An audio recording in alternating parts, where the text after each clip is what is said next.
Selamat pagi anak-anak, bertemu kembali dengan suara Bu Bawon. Pada kesempatan ini Ibu akan memberikan materi untuk tugas pada pekan ke depan, khususnya hari Jumat tanggal 18 September 2020. Tema kita hari ini adalah masih pada diri sendiri.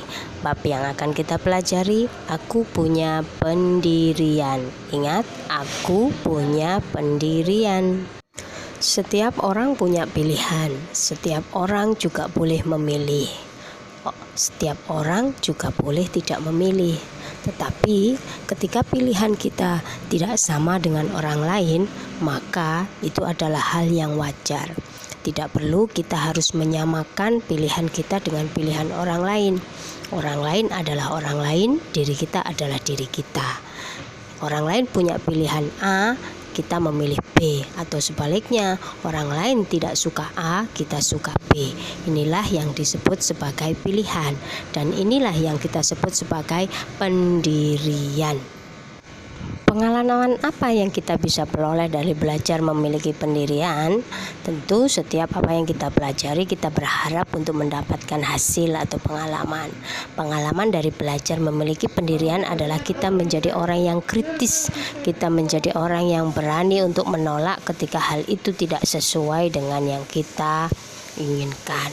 Jadi jangan ragu-ragu untuk menyampaikan pendapatmu, supaya kita menjadi orang yang berpendirian.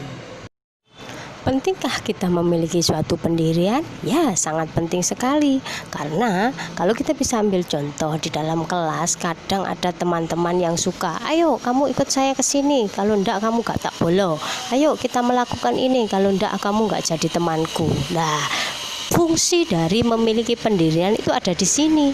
Kita bisa menolak, kita bisa mengiyakan segala sesuatu, bisa membedakan baik dan buruk.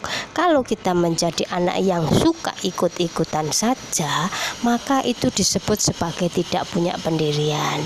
Tidak bisa membedakan baik dan buruk.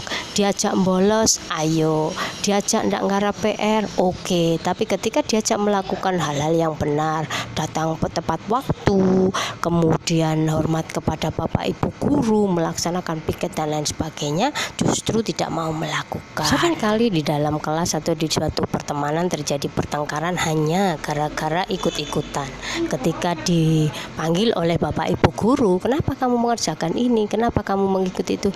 Tidak tahu bu, saya diajak. Tidak tahu bu, saya begini. Nah, dari sini kita bisa menyimpulkan bahwa banyak terjadi masalah ketika kita menjadi orang yang suka ikut-ikutan. Banyak muncul masalah ketika kita tidak bisa membedakan baik dan buruk. Akan muncul masalah ketika kita tidak punya pendirian yang teguh.